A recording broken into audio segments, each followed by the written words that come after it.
ये कहानी है एक ही परिवार के तीन मर्द की, जिनको उनकी घर की ही नौकरानी से प्यार हो जाता है और उसे पाने के लिए एक दूसरे के सामने समस्या पैदा करते हैं। इस मूवी का नाम है मलेशिया। मूवी की शुरुआत में हमें एक अमीर आदमी इग्नाजियो की पत्नी मार्गारिटा का फ्यूनरल दिखाया जाता है, जहां उसके मौत के बाद अभी इग्नाजियो के ऊपर उनके तीन बेटों को संभालने की जिम्मेदारी आ जाती है। उनके तीन बेटों में से बड़ा बेटा का नाम है एंटोनियो, जो कि 20 साल का है। मझला बेटा नीनो 16 साल का है और सबसे छोटा बेटा का नाम है एंजिनो, जो कि 6 साल का है। मार्गारिटा के फ्यूनरल में उनके काफी संबंधी आए हुए थे, जिनमें मार्गारिटा के मौत को लेकर कोई भी गम नहीं है। ज्यादातर लोगों के लिए गॉसिप से बढ़कर कुछ नहीं है। यहाँ तक कि मार्गारिटा के बेटों और पति के लिए भी उसकी मौत को लेकर कोई गम नहीं है। बेबस मेहमानों के सामने दुखी होने का नाटक करते हैं। मार्गारिटा का फ्यूनरल खत्म होने के बाद जब पूरा परिवार घर वापस आता है, वे देखते हैं कि घर में एक खूबसूरत लड़की मौजूद है, जो मेहमानों के जाने के बाद घर की साफ सफाई कर दी है। इतना ही नहीं, वो उनके लिए डिनर भी तैयार करके रखी है। बट वे ये नहीं जानते कि वो लड़की कौन है। तभी वो लड़की बताती है कि उसका नाम एंजेला है और मार्गारिटा के मौत से पहले उसने उसे घर में काम करने के लिए हायर किया था और उसे आज ही अपना काम शुरू करना था। मगर अनफॉर्चुनेटली आज ही मार्गारिटा की मौत हो गई। जब इग्नाजियो और उनके बेटे एंजेला का काम देखते हैं और कैसे छोटा बेटा एंजिनो उसे तुरंत घुल मिल गया है, तो वे आपस में डिसाइड करते हैं कि उसे काम पे रख लिया जाए और एंजेला घर की मेड बन जाती है। वो इतने अच्छे से अपने काम करती है कि बस कुछ ही दिनों में घर की सभी लोगों की दिल जीत लेती है। इग्नाजियो और उनके बेटों को मार्गारिटा की कोई भी कमी महसूस नहीं होती है। खासकर इग्नाजियो उसके काम से इतना खुश होता है कि वो मार्गारिटा के कब्र पे जाके उसको थैंक यू कहता है कि उसने घर में एक संत भेजा है। दोस्तों, इग्नाजियो एक बिजनेसमैन है जो कि काफी अमीर है, इसलिए उसकी पत्नी के मौत के बाद एक विधवा महिला जिसका नाम कोरालो है, उनके परिवार के साथ करीबी बढ़ाने की कोशिश करती है ताकि वो उसे शादी कर सके। मगर मझला बेटा नीनो, जो कि अपने उम्र से काफी ज्यादा बड़ा था और जवान हो रहा था, वो कोरालो की इस बर्ताव को कुछ और समझ लेता है और उसे इनअप्रोप्रिएटली छू के अपना तमन्ना पूरा करने की कोशिश करता है। बट सरप्राइजिंगली कोरालो भी उसको नहीं रोकती। इस तरफ हर रोज अंजेला के लिए कोई एक गुलाब का फूल रखता है। उसे ये तो नहीं पता कि ये कौन करता है, मगर उसे ये अच्छा लगता है। उसे लगता है कि शायद घर की लोगों में से कोई उसे पसंद करता है। एक दिन अपने दोस्तों के साथ फुटबॉल खेलते हुए नीनो को चोट लग जाता है। जब वो घर वापस आता है तब एंजेला उसकी मलहम पट्टी कर देती है। वो एंजेला से यह बात इग्नाजियो को ना बताने के लिए रिक्वेस्ट करता है, नहीं तो उसे काफी डांट पड़ेगी। अगले दिन नीनो ये बात जाके अपने दोस्त फोर्चेलो को बढ़ा चढ़ा के बोलता है कि उनकी नई मेड एंजेला ने उसकी मलहम पट्टी की है और पोर्सेलो काफी हरामी है। वो उसे ये ऑफर देता है कि अगर वो उससे भी एंजेला की खूबसूरती दिखाएगा तो इसके बदले वो भी अपने सिस्टर को बिना कपड़े में उसे देखने की इजाजत देगा। और वो हरामी ऐसा करता भी है। दोस्तों, हमारे लाइफ में भी ऐसे काफी हरामी दोस्त है जिनके बातों में आकर हम काफी गलतियां करते हैं। तो घर वापस आने के बाद अब नीनो की नजरिया एंजेला के प्रति बदल जाती है और वो उसे गंदे नजर में देखने लगता है। वो अपने छोटे भाई एंजिनो के साथ एक कमरे में सोता है। हर रात एंजेला उस कमरे में ये चेक करने आती है कि कहीं एंजिनो ने बिस्तर पर सुसु तो नहीं कर दिया। आज रात भी जब वो ये चेक करने आती है तब नीनो उसे एक नाइट ड्रेस में देख के फैंटासाइज करने लगता है और ये बात एंजेला को भी पता चल जाती है। एक दिन वो देख लेती है कि हर रोज उसके लिए गुलाब और कोई नहीं बल्कि नीनो ही छोड़ता है। बट इस बात से उसको कोई प्रॉब्लम नहीं है कि नीनो उसके लिए गुलाब छोड़ता है या उसे लेकर फैंटासाइज करता है, बल्कि वो और भी खुश होती है। नीनो हर रोज अपने हरामी दोस्त पोर्चेलो के घर जाता है ताकि वो उसके जवान बहन के साथ कुछ टाइम बिता सके और उसकी बहन भी नीनो के साथ फ्लर्ट करती है। नीनो पोर्चेलो को बताता है कि कैसे उसने एंजेला के साथ सब कुछ कर लिया है और पोर्चेलो भी उसकी हर बात पर बिलीव कर लेता है और वो उससे सारी बातें डिटेल्स में जानना चाहता है कि उनके बीच में क्या क्या हुआ है। मतलब निहायत ही हरामी और ठरकी है साला। अब ये सब के बीच में जैसे जैसे टाइम बीतती जाती है, इग्नाजियो भी एंजेला के प्रति आकर्षित होता है। पहले ही वो उसके काम से खुश था, मगर अब वो एंजेला की खूबसूरती को चोरी छुपे निहारने लगता है। और बड़ा बेटा एंटोनियो भी जवान एंजेला को बीच बीच में छेड़ने लगता है, मगर एंजेला को ये पसंद नहीं था। इस तरह घर के तीनों मर्द एंजेला को पाना चाहते हैं। एक दिन जब एंजेला एक दिन के लिए काम से छुट्टी लेती है तब इग्नाजियो को लगता है कि शायद वो अपनी बॉयफ्रेंड से मिलने जा रही है, मगर एंजेला कहती है कि उसका कोई बॉयफ्रेंड नहीं है। उसी दिन इग्नाजियो ठान लेता है कि वो एंजेला से शादी करेगा। एक दिन घर में एंटोनियो एंजेला के साथ छेड़खानी करता है, तब नीनो आके उसे रोकता है और दोनों के बीच में लड़ाई हो जाती है। क्योंकि नीनो छोटा था इसलिए मर्दाना दिखाने के चक्कर में अपने भाई से पिट जाता है। तब उनके छोटे भाई एंजिनो भी वहां पर आ जाता है, जो कि एक और बदमाश बच्चा था। वो दोनों को लड़ाई के लिए उकसाने लगता है और नीनो को कहता है, क्या गुंडा बनेगा रे तू। एंजेला दोनों को छुड़ाने की बहुत कोशिश करती है, मगर एंटोनियो नीनो की काफी इंसल्ट करता है। नीनो को खराब लगता है कि इससे एंजेला उसे कमजोर समझेगी। मगर कुछ देर बाद एंजेला उसके कमरे में आती है और कहती है कि उसे पता है कि वही डेली उसके लिए गुलाब छोड़ता है और उसे ये पसंद है। उसी रात नीनो देखता है कि एंटोनियो एकदम बन ठन के एंजेला के कमरे की तरफ बढ़ता है, तो वो भी उसका पीछा करता है। मगर दोनों भाई ये देखते हैं कि उनके पिता इग्नाजियो भी एकदम परफ्यूम वर्फ्यूम लगा के दवे पाव एंजेला के कमरे की तरफ बढ़ रहे थे। नीनो उन दोनों को उसके कमरे में जाने से रोकना चाहता था, इसलिए वो एक ग्लास को उठा के अपने दुकान के शीशे को मार के तोड़ देता है, जिससे दुकान में सायरन बजाती है और सबको लगता है कि शायद दुकान में चोर घुस आए हैं।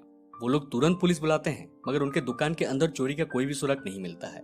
नीनो खुश था कि वो अपने भाई और पिता को एंजेला के कमरे से दूर रखा। क्योंकि उनके दुकान से कुछ भी चोरी नहीं हुआ था, इसलिए इग्नाजियो रिपोर्ट नहीं लिखवाता है। लेकिन पुलिस से बात करते टाइम उसे लगने लगता है कि शायद ये काम उसके मृत पत्नी मार्गारिटा के घोस्ट का है। इसके बाद घर वापस आके वो मार्गारिटा के फोटो के सामने चिल्लाने लगता है कि उसने दुकान का महंगा कांच तोड़ दिया और मरने के बाद भी वो उसे चैन से जीने नहीं दे रही है।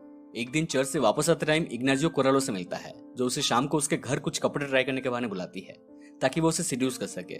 मगर इग्नाजियो खुद के जगह नीनो को कपड़े का सैंपल देकर उसके घर भेज देता है और खुद घर में रुकता है क्योंकि वो एंजेला से शादी का बात करना चाहता था।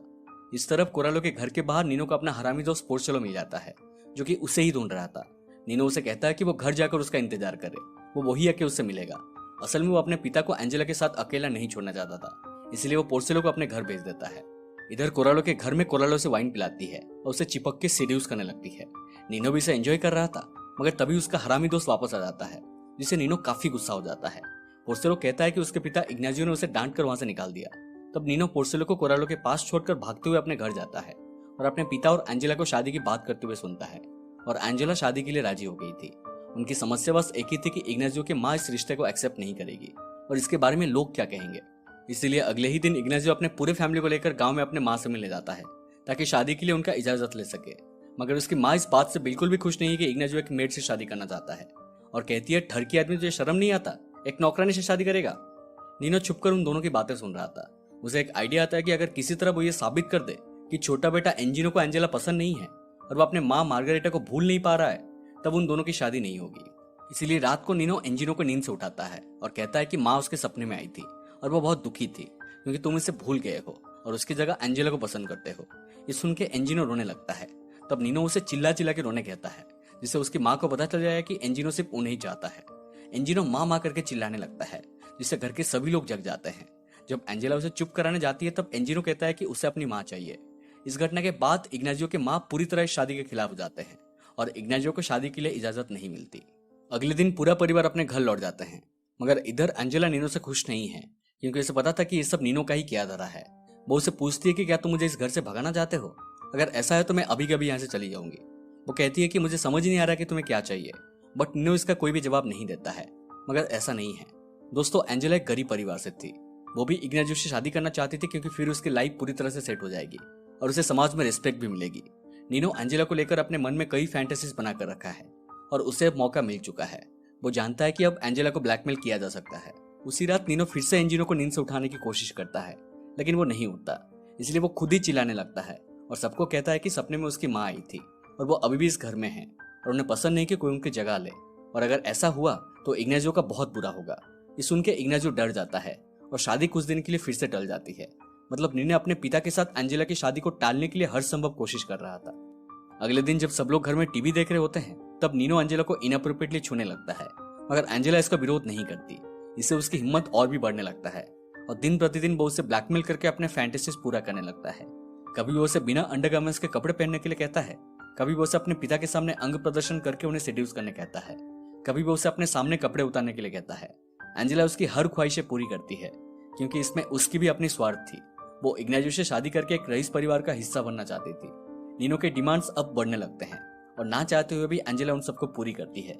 जैसे जैसे एंजेला नीनो की ख्वाहिशें पूरी करती जाती है, उसकी और इग्नाजियो की शादी के बीच आ रही समस्या दूर होते जाते हैं। इस तरफ इग्नाजियो भी अब खुद पर काबू नहीं कर पा रहा था और एक बार फिर से अपने माँ से शादी का बात करने चला जाता है। वो ये तय करता है कि इस बार किसी भी हालत में शादी होकर ही रहेगी, भले ही उनका इजाजत हो या ना हो। इस रात एंटोनियो भी अपने दोस्तों के साथ पार्टी करने बाहर चला जाता है। दोस्तों, एंटोनियो को जब पता चलता है कि उसके पिता एंजेला को पसंद करते हैं और उसे शादी करना चाहते हैं, तब से उसने एंजेला को छेड़ना बंद कर दिया था। अब घर में सिर्फ नीनो, एंजिनो और एंजेला थे। रात को जब एंजिनो गहरी नींद में होता है तब भारी तूफान के कारण घर की लाइट चली जाती है और पूरा घर अंधेरा हो जाता है।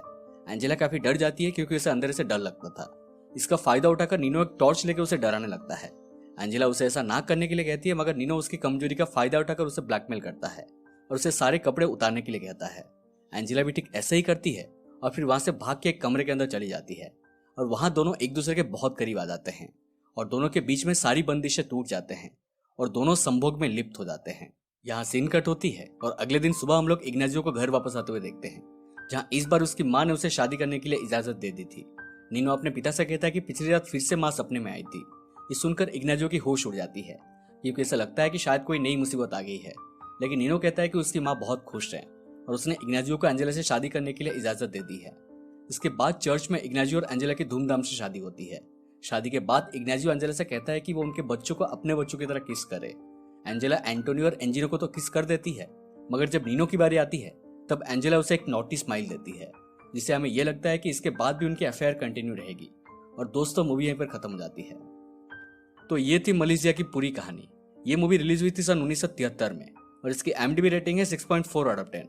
ये मूवी एक इटालियन कॉमेडी मूवी है जो रिलीज होने के बाद काफी सक्सेसफुल हुई थी। सब्सक्राइब करो, वो जो लाल वाला बटन है उसके साथ सूर्य नमस्कार करो या फिर अनुलोम विलोम, मुझे नहीं पता, बस क्लिक हो जाना चाहिए।